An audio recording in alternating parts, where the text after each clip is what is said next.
The UK is pursuing forming an alliance of 10 democracies to create an alternative pool of suppliers of 5G equipment and other technologies to avoid relying on China.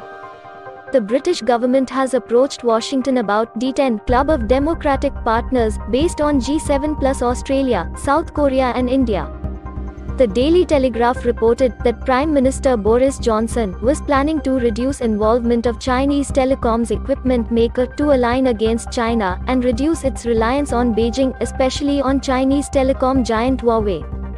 Britain has planned to club India, South Korea and Australia along with G7 countries UK, US, Italy, Germany, France, Japan and Canada to create alternative suppliers of 5G equipment and other technologies to avoid dependence on China for vital technologies.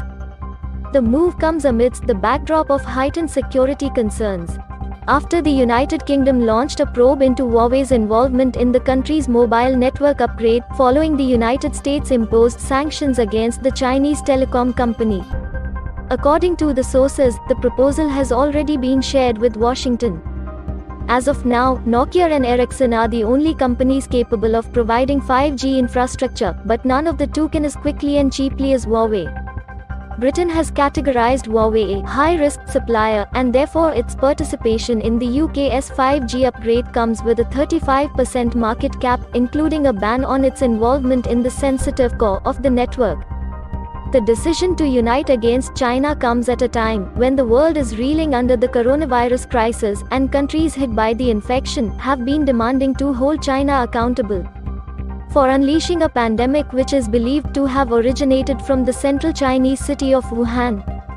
The United Kingdom has accused the communist government in China of concealing vital information and covering up the initial coronavirus outbreak in Wuhan.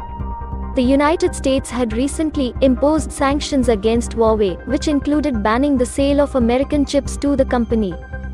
Defending the sanctions, Washington asserted that it did not want to help the Chinese in spying against the Western nations.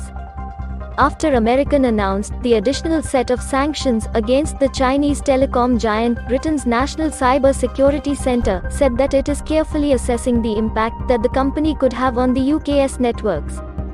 British Prime Minister Boris Johnson last week chalked up plans to scrap China's involvement in the UK internet infrastructure. He has reportedly told officials that he wants to completely get rid of China's involvement in UK's network by 2023.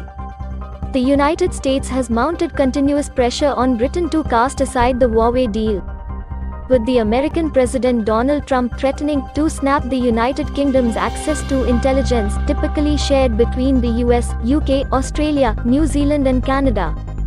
The US has been pressuring its allies and friendly countries, including India, to bar Huawei from 5G deployments, flagging security concerns and citing the company's alleged proximity to the Chinese government.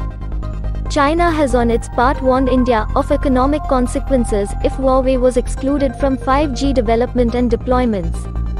That was for the first time that India caught in a diplomatic and economic tussle between the US and China. It boosts the Chinese company's hopes of playing a part in the deployment of the next generation technology in India, despite US objections. Now the question is, will India join the D10 countries or counter Huawei's influence in India?